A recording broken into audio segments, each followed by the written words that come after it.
నమస్తే, welcome to right angle. ఏడాది గడిచేలోపే రాష్ట్రంలో కాంగ్రెస్ ప్రభుత్వం కావలసినంత అప్రతిష్ట మూటగట్టుకుంది. పాలనాపరమైన వైఫల్యాలు, రాజకీయ అవకాశవాదం కారణంగా ముఖ్యమంత్రి రేవంత్ రెడ్డి ప్రజల్లో మోతాదుకు మించి చెడ్డ పేరు తెచ్చుకుంటున్నారు. వ్యవసాయ మార్కెట్లలో పత్తి రైతుల నిర్వేదం, గ్రూప్ 1 అభ్యర్థులపై లాఠీచార్జ్, ధాన్యం కొనుగోళ్లలో ఆలస్యంతో రైతాంగం వెతలు, హైడ్రా కూల్చివేతల పర్వంలో నిరాశ్రయుల ఆవేదనలు, గురుకులాల్లో అనారోగ్య పర్వం ఒకటేమిటి, చాంతాడంత వైఫల్యాల చిట్టా ఉంది. అసమర్థ ప్రతిపక్షాలు ఉండబట్టి హస్తం ప్రభుత్వం బతికిపోయింది గాని, లేకపోతే నిర్మాణాత్మక విమర్శ పెట్టి హేతుబద్ధమైన వాదన నిర్మించి ఉంటే ఏడాది పాలనకు 10 ఏళ్లు నిండినంత పనయ్యేది. ప్రజల్లో క్రమంగా గూడు కట్టుకుంటున్న వ్యతిరేకతను, అక్కడక్కడా పెళ్లుబుకుతున్న ఆందోళనలను ప్రభుత్వం లెక్కలోకి తీసుకోకపోవచ్చు. ప్రభుత్వాన్ని అస్థిరపరిచేందుకు ప్రతిపక్షాలు చేస్తున్న కుట్రగా అభివర్ణించవచ్చు. అందులో కాస్తంత నిజం కూడా ఉండవచ్చు. కాసేపు నిజమనే అనుకుందాం. మరి ప్రభుత్వానికి కంటికి రెప్పలా కాపలా కాసే పోలీసు బలగం ఎందుకు రోడ్డు మీదకొచ్చినట్టు? పోలీసుల భార్యా బిడ్డలు వీధుల్లో అరణ్య రోదన ఎందుకు వినిపించినట్టు? ఏక్ పోలీస్ అమలు చేయాలని కోరిన బెటాలియన్ పోలీసుల వెనుక సైతం బీఆర్ఎస్ ఉంది అనే గుడ్డి సమర్థనకు దిగడం న్యాయమేనా? తాజాగా సీఎం సొంత జిల్లా వికారాబాద్ పరిధిలో ఫార్మా వ్యతిరేక ఆందోళనలు హింసాత్మకంగా మారాయి. దుద్యాల మండలం లగచర్ల గ్రామానికి భూసేకరణ కోసం గ్రామ సభ నిర్వహించడానికి వచ్చిన కలెక్టర్ సహా ఇతర అధికారులపై దాడి జరిగింది. వాహనాలు ధ్వంసమయ్యాయి. అధికారుల బృందం పారిపోవాల్సి వచ్చింది. అసలు లగచర్లలో ఏం జరిగింది? ప్రభుత్వం ఆరోపిస్తున్నట్లు ఘటన మొత్తం ప్రతిపక్షం చేసిన కుట్రగానే చూద్దామా? దుద్యాల మండల రైతాంగంలో నెలకొన్న ఆందోళన, ఆవేదన అబద్ధమని అనుకుందామా? ఆందోళనల్లో బీఆర్ఎస్ ఉన్నంత మాత్రాన రైతుల వాదన అసంబద్ధమని అనుకోవడం సబబేనా? బీఆర్ఎస్ పై కక్షతో ఫార్మా వ్యతిరేక ఆందోళనల్లో పాల్గొన్న వారందరినీ నిర్బంధంలోకి తీసుకోవడం న్యాయమేనా? నిజంగానే కలెక్టర్పై దాడి జరిగిందా? ఘటన చోటు చేసుకున్న రోజు ఏం జరిగింది? లగచర్ల హింసాత్మక ఘటనల వెనుక ఏం జరిగిందో తెలుసుకోవాలనుకుంటే ఈ ప్రశ్నలు అత్యవసరం. అందుకే నేషనలిస్ట్ హబ్ టీం లగచర్ల ఉదంతం ముందు ఏం జరిగింది, తర్వాత ఏం జరిగింది, నిజానిజాలేంటో తెలుసుకునే ప్రయత్నం చేసింది. వాటిని ఎలాంటి అతిశయోక్తి లేకుండా యథాతథంగా మీకు అందించే ప్రయత్నం చేస్తున్నాను. సెప్టెంబర్, అక్టోబర్ నుంచే ప్రతిపక్ష అనుకూల పత్రికలు, టీవీ ఛానళ్లు ఫార్మా వ్యతిరేక ఆందోళనలకు ప్రచారం కల్పించడం మొదలుపెట్టాయి. లగచర్ల ఘటన తర్వాత మరో నందిగ్రామ్ అంటూ అతిశయోక్తిని జోడించాయి. ఫార్మా వ్యతిరేక ఆందోళనలకు ముందు దామగుండం రాడార్ వ్యతిరేక ఆందోళనలకు కూడా ప్రతిపక్షం దన్నుగా నిలిచింది. వామపక్ష సంఘాలు, సంస్థలు దామగుండం చుట్టూ అసంబద్ధమైన, విపరీతమైన వాదనలు నిర్మించే ప్రయత్నం చేశాయి. రాడార్ నిర్మాణ పనులకు శంకుస్థాపన జరగడంతో దామగుండం పెద్దగా గిట్టుబాటు కాలేదు వారికి. వెనువెంటనే వికారాబాద్ జిల్లాలో భూసేకరణ అంశం ముందుకొచ్చింది. సీఎం సొంత జిల్లా కావడంతో పాటు బీఆర్ఎస్ కు బలమున్న ప్రాంతం కావడంతో ప్రతిపక్ష పార్టీకి అనుకూలం, సులువు రెండూ దొరికాయి. అక్టోబర్ 1 నుంచి భూసేకరణకు వ్యతిరేకంగా రిలే నిరాహార దీక్షలు జరిగాయి.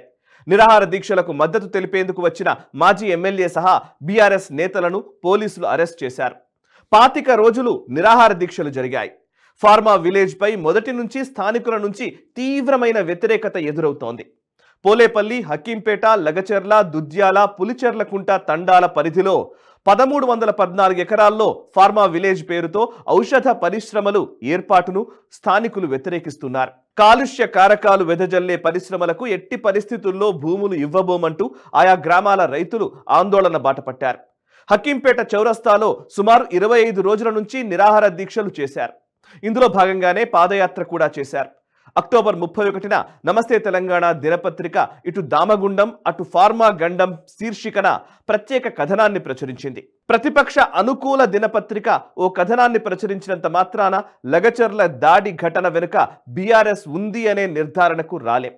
కానీ రాష్ట్రంలో అక్కడక్కడా పెరుగుతున్న నిరసనలకు, ప్రజా వ్యతిరేకతకు ప్రతిపక్ష పార్టీ ఓ భూమికను నిర్మించే ప్రయత్నం చేస్తోందని మాత్రం ఖచ్చితంగా చెప్పవచ్చు. అందుకే దాడి జరగగానే పశ్చిమ బెంగాల్లో జరిగిన నందిగ్రామ్, సింగూరు ఉద్యమాల పోలికను తెచ్చే ప్రయత్నం చేసింది ప్రతిపక్ష అనుకూల మీడియా. భూసేకరణ వ్యతిరేక ఉద్యమాన్ని ఎలా తీర్చిదిద్దాలనే విషయంలో ప్రతిపక్ష బీఆర్ఎస్ కు ఒక ఉద్రేకపూరితమైన నమూనా ఉంది. అందులో సందేహం లేదు. స్థానిక రైతాంగం, ప్రజల్లో తీవ్రమైన వ్యతిరేకత ఉన్నప్పుడు, అగ్నికి ఆజ్యం పోసే ప్రతిపక్షాల నైజం తెలిసినప్పుడు ప్రభుత్వం, పోలీసులు, నిఘా విభాగాలు ఏం చేసినట్లు? భూ నిర్వాసితుల్లో ఉండే ఆగ్రహం ప్రభుత్వానికి తెలియదనుకోవాలా? ఈ ఘటన జరిగే వరకు చోద్యం చూసిన ప్రభుత్వం తీరా అంతా అయిపోయాక కట్టలు తెంచుకున్న కోపంతో బలగాలను మోహరించడం ఎంతవరకు సబబు?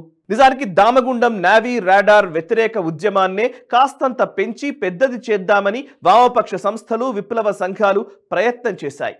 బీఆర్ఎస్ వారికి దన్నుగా నిలిచింది. బీఆర్ఎస్ సోషల్ మీడియా దామగుండం ఉద్యమాన్ని నిర్మించేందుకు విఫలయత్నం చేసింది. దామగుండంలో భూ నిర్వాసితులు లేకపోవడం, పర్యావరణ నినాదం మాత్రమే ఉండడంతో అనుకున్నంతగా కలిసి రాలేదు. భూములు కోల్పోయి ఉపాధి అగమ్యగోచరంగా మారినప్పుడు రైతాంగంలో, వారి కుటుంబాల్లో వ్యక్తమయ్యే ఆగ్రహం అత్యంత హింసాత్మకంగా ఉంటుంది.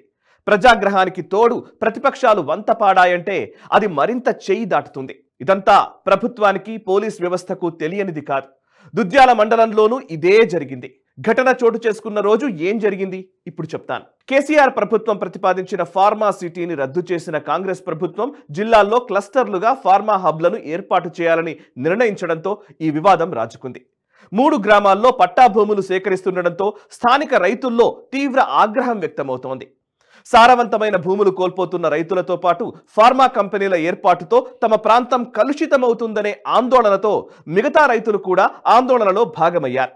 అక్టోబర్ 25వ తేదీన ప్రజాభిప్రాయ సేకరణ చేపట్టగా కాంగ్రెస్ పార్టీ మండల అధ్యక్షుడు అవుటి శేఖర్పై రోటిబండ తండా వాసులు దాడి చేసినా అధికారుల్లో మార్పు లేకపోవడంతో రైతుల్లో ఆగ్రహం తీవ్రమై లగచర్లలో దాడికి దారితీసింది.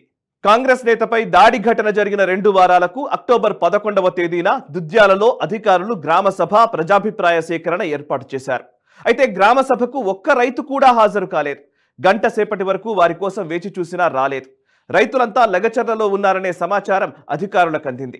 దీంతో collector, additional collector, sub collector సహా స్పెషల్ ఆఫీసర్ వారి కార్లలో 5 కిలోమీటర్ల దూరంలోని లగచర్లకు వెళ్లారు. గ్రామంలోని రామాలయం దగ్గరకు వెళ్లిన కలెక్టర్, ఇతర అధికారులు కారు దిగి రైతులతో మాట్లాడడం మొదలుపెట్టారు. వెంటనే ఒక పక్క నుంచి 20 నుంచి 30 మంది వరకు కలెక్టర్ పైకి తోసుకుంటూ వచ్చారు. దాడికి దిగుతున్నారని గుర్తించిన వ్యక్తిగత సెక్యూరిటీ సిబ్బంది, డ్రైవర్ కలెక్టర్ను కారు దగ్గరకు తీసుకువెళ్లారు. ఇదే సమయంలో ఇతర అధికారులపై దాడి చేయబోతున్నారని గమనించిన కలెక్టర్ వారిని కాపాడేందుకు ముందుకొచ్చారు. అప్పటికే రైతులు, గ్రామస్తులు రాళ్లు, కర్రలతో దాడి చేయడం మొదలుపెట్టారు. వెంటనే కలెక్టర్ను సెక్యూరిటీ సిబ్బంది, డ్రైవర్ కారు ఎక్కించి ముందుకు తీసుకెళ్లారు. కొంతమంది అధికారులు మాత్రం దాడి నుంచి తప్పించుకోలేకపోయారు. దాడి తర్వాత కలెక్టర్ ఈ జరిగిన ఘటనపై వివరణ ఇచ్చారు. తనపై దాడి జరగలేదని, కేవలం తోపులాట మాత్రమే జరిగిందని చెప్పారు. వాహనాలు ధ్వంసమయ్యాయని, కొంతమంది అధికారులకు దెబ్బలు తగిలాయని అన్నారు. భూములు కోల్పోతున్న రైతులు కొంత ఉద్రేకపడడం సహజమేనని కూడా కలెక్టర్ సమంజసమైన వివరణ ఇచ్చారు. ప్రభుత్వం మాత్రం కలెక్టర్ వివరణను ఉద్దేశపూర్వకంగా విస్మరిస్తూ కలెక్టర్పై దాడి చేస్తారా అంటూ ప్రచారం లంకించుకుంది. రైతులు లగచర్లలో ఉన్నారనే సమాచారాన్ని అధికారులకు అందించడం వెనుక బీఆర్ఎస్ ట్రాప్ ఉందనేది ప్రభుత్వం వాదన. దాడి చేసేందుకు ముందస్తు పథకాన్ని రచించిన బీఆర్ఎస్ శ్రేణులు లగచర్లకు రప్పించి దాడి చేశారని పోలీసులు కూడా అంటున్నారు. ఇందులో నిజానిజాలు తేలాల్సి ఉంది. దాడి తర్వాత తేరుకున్న ప్రభుత్వం అరెస్టులకు పూనుకుంది. సుమారు 55 మందిని అరెస్ట్ చేసింది. ప్రభుత్వం ఇక్కడ మరో వింత వాదనకు పూనుకుంది. దాడికి దిగిన మెజారిటీ ఆందోళనకారులకు దుద్యాల పరిసర గ్రామాల్లో భూ వసతే లేదని పోలీసులు ప్రకటించారు. అంటే భూ వసతి లేని వారు ఫార్మా పరిశ్రమకు వ్యతిరేకంగా భూసేకరణను నిరసిస్తూ ఆందోళన చేయకూడదా? స్థానిక రైతాంగానికి మద్దతు ఇవ్వకూడదా?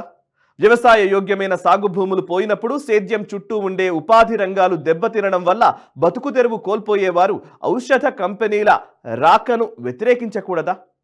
ఈ తరహా వితండవాదనల వల్ల ప్రభుత్వం మరింత అప్రతిష్ట పాలవుతుంది. నిద్రాణంగా ఉన్న నిఘా వ్యవస్థ, పర్యవసానాలను బేరీజు వేయలేని పోలీస్ వ్యవస్థ కారణంగానే లగచర్ల దాడి జరిగింది. రైతుల ఆందోళనకు రాజకీయ మద్దతు పుష్కలంగా ఉన్నప్పుడు పరిస్థితి అదుపు తప్పుతుందని పోలీసులు గ్రహించకపోవడం ప్రభుత్వ యంత్రాంగం నిర్లక్ష్యానికి తార్కాణం. ప్రతిపక్ష పార్టీల ప్రోత్సాహం వల్ల పరిస్థితి చేయి దాటుతుందని తెలిసినప్పుడు నెలన్నర రోజులుగా వివిధ రూపాల్లో స్థానికులు, రైతులు ఆందోళనలు చేస్తున్నారని అర్థమైనప్పుడు ప్రభుత్వంతో పాటు ప్రజాప్రతినిధులు జోక్యం చేసుకుని ఉండాల్సింది.